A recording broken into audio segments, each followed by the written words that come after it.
Peace, peace, peace. So, we're talking about respectability, politics, and respect and fear and all of those things. I'm going to read a little bit of The Color Purple. And I'm thinking about, I'm sorry, I heard the word cogitate. One of the words that I'm sure my father has said before is thinking about self respect and thinking about what I see in my mind's eye, respecting myself.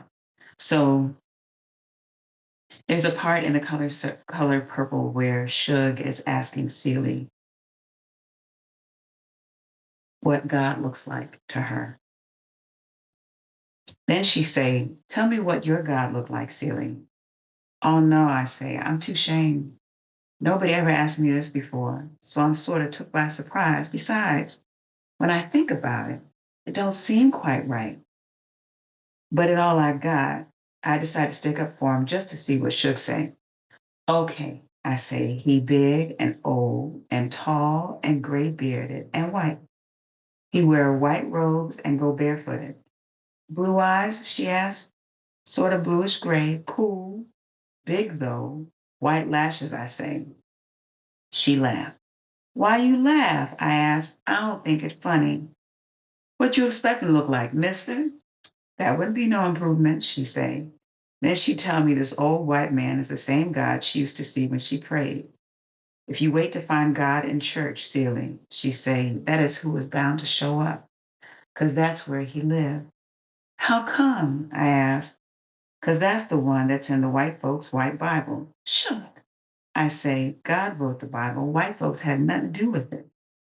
How come he looked just like them then? She say, only bigger, with the heat more hair. How come they Bible and ooh, shucks. How come the Bible, just like everything else they make, all about them doing one thing and another, and all the colored folks doing is getting cursed? I never thought about that. Nettie say somewhere in the Bible it say Jesus' hair was like lamb's wool, I say. Well, say should. If he came to any of these churches we talk about, he'd have to get it combed before anybody paid him attention. The last thing anybody want to think about is that their God has kinky hair. That's the truth, I say. Ain't no way to read the Bible and not think God white, she say. Then she sighed. When I found that I thought God was white and a man, I lost interest. You mad because he don't seem to listen to your prayers. Do the mayor listen to anything colored say? Ask Sophia, she say. But I don't have to ask Sophia.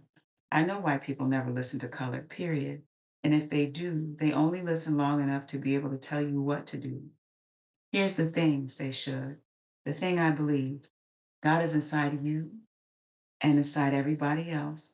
You come into the world with God. But only them that search for it inside find it. And sometimes it just manifests itself even if you're not looking or don't know what you're looking for. Trouble do it for most folks, I think. Sorrow, Lord, feeling like shit. It? I asked. Yeah, it. God ain't a he or a she, but a it. What do it look like? I asked. Don't look like nothing, she say. It ain't a picture show. It ain't something you can look at apart from anything else, including yourself. I believe God is everything, say should. Everything that is or ever was or ever will be. And when you can feel that and be happy to feel that, you found it. So when we're thinking about respectability, politics, politics, there's a quote that I'm not saying in my head quite right, so I'll write it down and I'll say it tomorrow. That an elder in our community gave to us, framed, but it's talking about the what we think of, and the term I really love, outside of all the other terms that I know and like, is the great mystery. What we think of the great mystery, if we see it as separate from ourselves, if we see, if we cannot see our reflection, if we do not see any part of ourselves, we got a problem. And so when you think about your parents, you can look at your parents and be like, I got her ears, I have this nose, I have these lips. Aunts and uncles, my hair looks like my aunt, my hands look like such and such.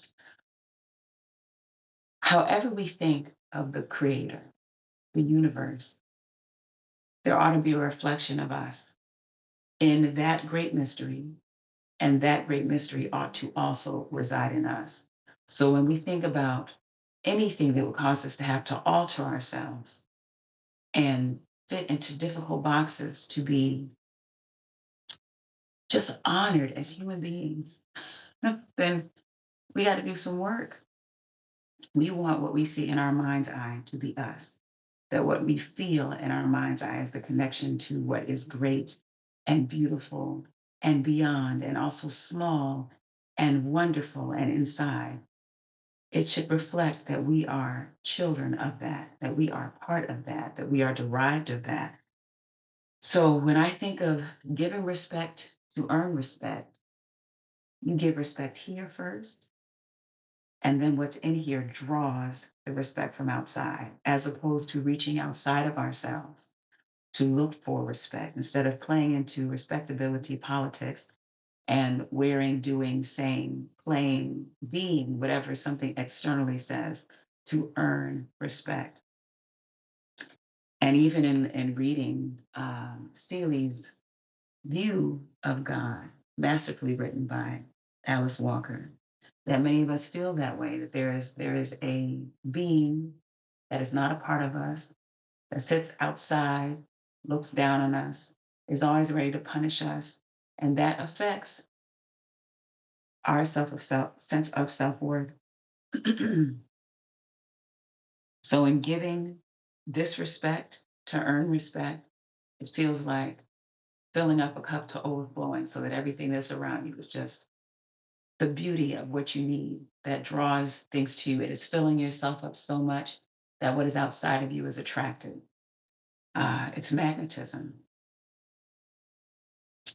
So the goal is to get an alien idea out of our minds, that it's something else that is foreign and unkind and cruel and oppressive, to be able to see in our mind's eye and to feel in our hearts that what is the spark and battery of all life is connected to us, that we are a part of that creation, that creation is a part of us. So moving from feeling alien to in my own body and my mind and heart to being completely at home in those spaces is the work that we have to do first as that we have to do first as adults, as women, as mothers, as parents, as elders, as whatever it is.